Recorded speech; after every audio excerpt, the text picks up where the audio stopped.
Well, our guest today is David Ulbrich, who is a professor on the campus of Rogers State University. David, it's good to have you with us. It's good to be here, sir. We're talking about the anniversary, which we're taping, and it happens this week, that it's the 100-year anniversary of World War I. Yes, of the entrance to World War I, the American entrance to World War I. Woodrow Wilson asked for the declaration of war on April 2nd, 1917, and later that week the war was on. Let's go back a little bit if we could. President Wilson, seen here, was against our involvement in the war, and it was underway for what, a full 3 years before the Lusitania went down and before Germany made it plain they were going to come after, you know, Americans involved in any shipping lanes that would aid the Allies. Yes, the war started in Europe in August 1914, and the Lusitania was sunk in 1915, and that was a British luxury liner with about 128 Americans that perished. So there was a movement at that point to enter the war, but Woodrow Wilson was able to convince the Germans not to sink ships indiscriminately in 1915. Then there's a lull in 1916, and then in 1917 is what you're talking about with unrestricted submarine warfare, and that was really the tipping point to bring the United States into the conflict. I want to point out a couple of things as we talk about this. First of all, the Lusitania was billed as a luxury liner and was along the same class as the Titanic. I mean, yes, the best of everything. What most folk didn't know was it also, in its hold, had shipment of arms and munitions destined for Allied ports.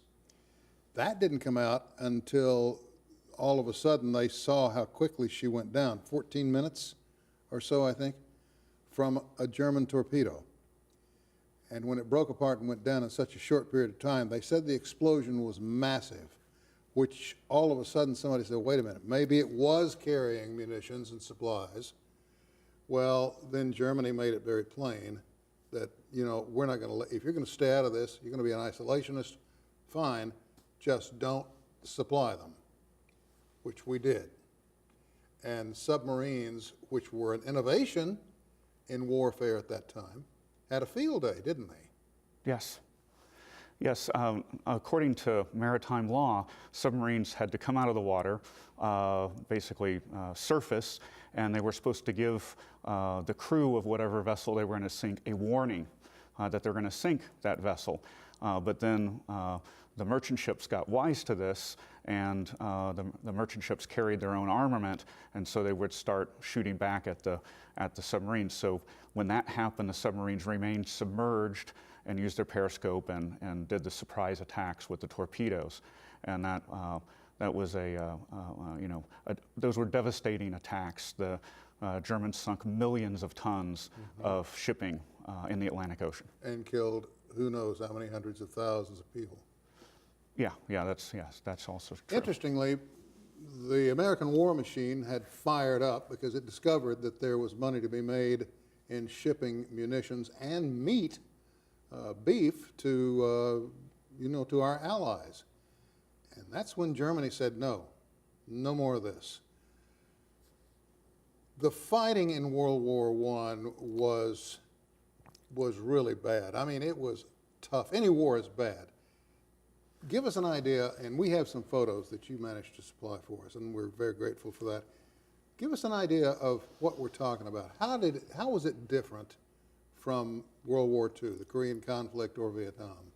Well, World War I was the first big war with millions of soldiers where you had advanced technology. You had artillery that was capable of firing several miles. You had, of course, gas-filled artillery shells with poisonous gas and mustard gas. You had the machine gun, which could fire 10 bullets a second. And so the technology advanced much further than the tactics did. So each side would climb over the top, climb out of their trenches, climb over the top, and then charge through no man's land, which might be half a mile, and that made them very vulnerable to the enemy machine guns, enemy artillery, and that sort of thing. So it was a situation where you have advanced technology, great firepower, but the infantry tactics had not caught up with that yet. Interesting, too, that before our involvement in the war, there was about a 3-year period where there was a movement in this country to keep us out of it and to stop the war itself. A large movement, not just a few hundred or a few thousand, but several 100,000 people. And the mood of the United States was, no, we don't want to get involved.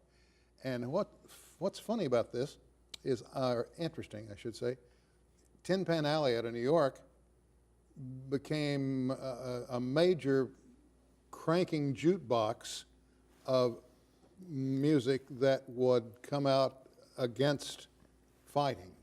I Don't Want My Son to Be a Soldier. You know, it was a big hit of the time. And eventually that would change, but for that 3-year period, there were big demonstrations in New York City and Chicago and Philadelphia about keeping us out of the war, of which, you know, the president had no qualm. He said, you know, that's exactly what my feeling is on this. How did we handle the medical side of it? I know that fighting, the trench warfare was crude.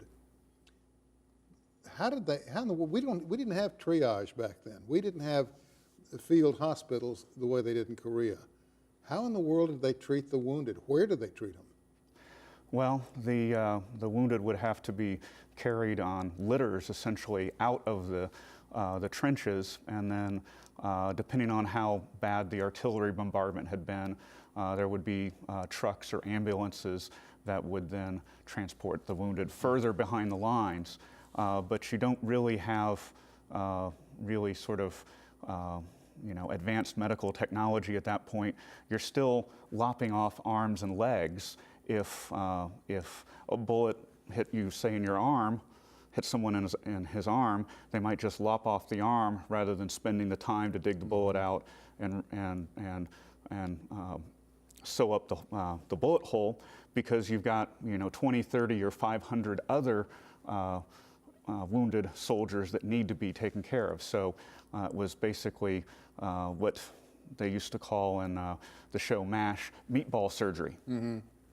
And I don't think that initially the medical system, the logistics system supplying all the medical needs was ready for having tens of thousands of wounded in maybe a day's time. Correct me if I'm wrong on this, but I think at some point Germany was attempting to advance to Paris. There were a large number of Americans living in Paris who decided pretty much on their own to enlist and help the French fight the Germans. And at some point, the Germans, before they got to Paris, overextended themselves, and it stopped their advance long enough for the French to put together an army. It wasn't anywhere near the strength of the Germans, but they put together an army that, in effect, helped them get out and where the Germans had stalled. That's where no man's land began. The Yes. French army moved in along with the Americans that had joined them, and that's where the fighting actually occurred. Yes, that would have been back in September, October of 1914, and then by the end of 1914, early 1915, those lines solidified, and until 1918, for the next 3 or 4 years, the lines didn't move back and forth more than a couple of miles. So the British or the Germans or the French would commit hundreds of thousands of troops to attack the enemy lines, mm-hmm. and they might push back a few miles, but then the counterattack would come, and they had lost so many men just pushing that far that they ran out of steam. They ran out of momentum. And this went on for months, didn't it? Yes, yes. The back and forth. Was there a draft in this country then? Yes. Had they fired it up before the Americans declared war? No, they did not.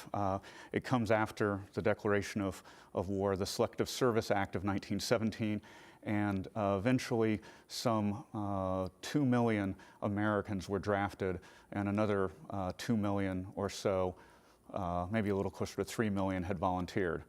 David, we're going to take a break, and when we come back, I want to talk about the mustard gas, the chlorine gas, and its entry into the war. I want to get into what eventually turned the tide. I want to talk a little bit about, what role airplanes played. So we'll do that, if that's all right, when we come back.